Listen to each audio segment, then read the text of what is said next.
that I could have been working on for the last 28 days while the cement cured, but I didn't realize I needed to do it.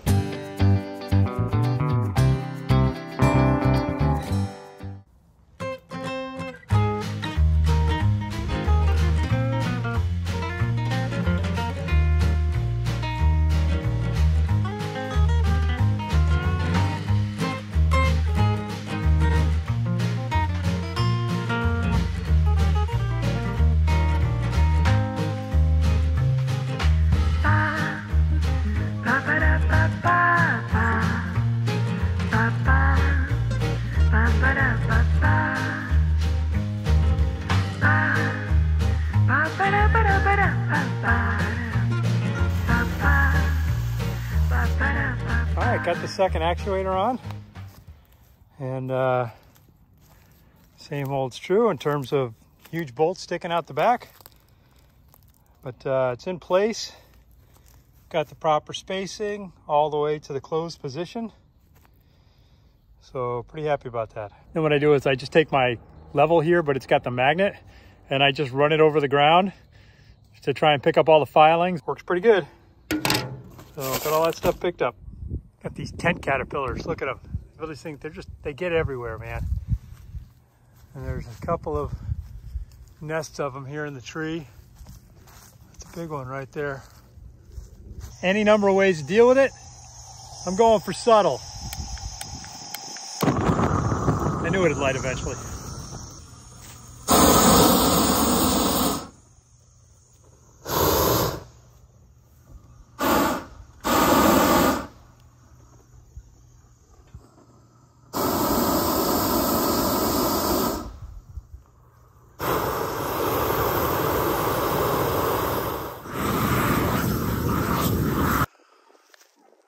One more way up there that I can't reach. I'll think of another way to deal with it. Bit overcast and windy this morning, but I need to move both the big girls and the little girls for the young girls. And I'm going to move the big girls. They might use this area up. You can see they're starting to put in the holes and turn it into a bit of a moonscape out here. So I'm going to move them over there into that greener area with those trees. All right, here's where they were. I've got them moved over here, and they are really, ooh, got a sunbeam going there. There we go, got the sunbeam off the line there, but they're very happy to be over here in the green and the shade. And they'll ignore their feed for pretty much all day, just to look for bugs and that kind of stuff. Very happy doing that. So good size space for them there. All right, and I've moved the young girls from this spot here next to the fire pit to over here. They love the loquat tree. They'll be playing in that later, but for now they're just going around eating grass and finding bugs. You can see I've made their pen twice as big. I had another section of fencing that I usually use when I have meat birds on pasture.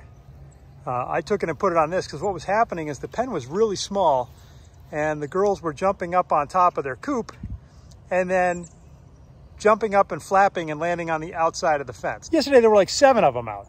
So it seemed like a good investment of time and resources just to give them a bigger paddock area and to keep them, or higher chance of keeping them inside here.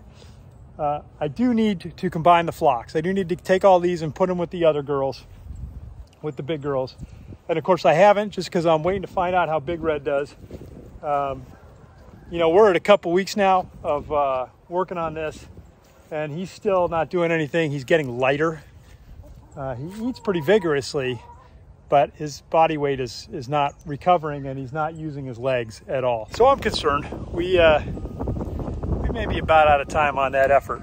My goal is not just to give a rooster a place to live. My goal is to have a performing farm animal that's going to do its job and provide a service for the food that it eats. And he just may not be coming back from that. Got some winds going, but that's okay. I'll be out here just working away. It's not supposed to rain for a while. So one of the issues that I have is I'm working on the front gate thing that I could have been working on for the last 28 days while the cement cured, but I didn't realize I needed to do it, is I've got electronics for the power supply and the solar controller and then the batteries that need to be out of the weather. I thought those all came with some kind of case that was going to be weather safe. That is not the case. So I need to build basically a cabinet that I can put by the gate to store all the electronics in. So that's what I'm going to work on here.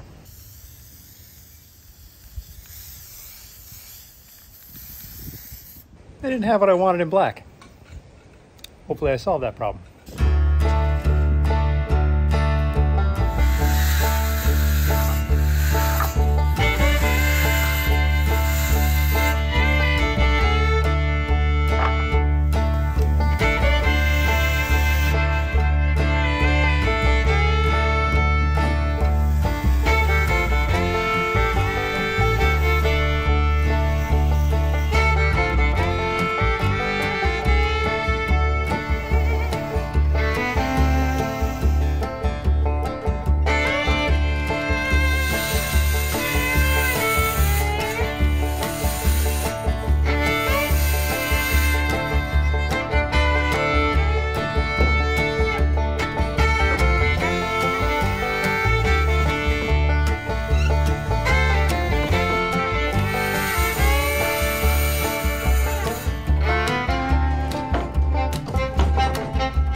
Here's the box. So it's not too fancy. Got it set up so I can put on a gabled roof on it. And yeah, and then this is where, so the battery box will sit here, and then this is where I'll mount the electronics, the power controller here and the solar controller there. And then, so now I'm gonna, whoops, let's pull back a little bit. So now I'm gonna do a door on the front, then I got to figure out the gable to match, and then I got to frame that a little bit and then put some roofing on it. All right. So I got some strap hinges. Now the other thing is they could go all the way around like this, but it's slightly less than 90 degrees, so that's not going to really work. So what I'm going to do is I'm going to have to, rather than leave them mounted up high, I'm going to have to chisel down into this, and I'm going to have to chisel down into the piece inside as well, because I've got to have a support behind here for the hinge to hang on to. So that means I'm going to have to take a bit out of the framing inside here so that countersinks so that the door will sit flush.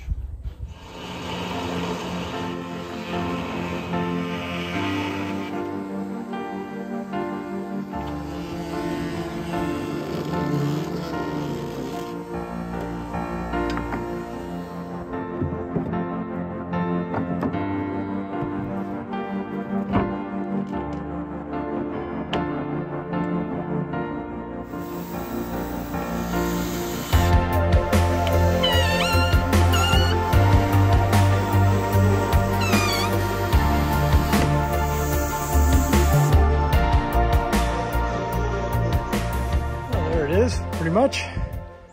And so there it is. And so the battery box go on the bottom. I'll mount the controllers there, and I'll have some hardware that's a wraparound hinge. You guys saw me painting that, and that'll go on here.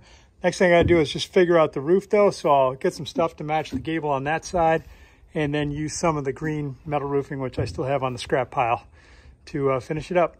Yeah, it's coming along.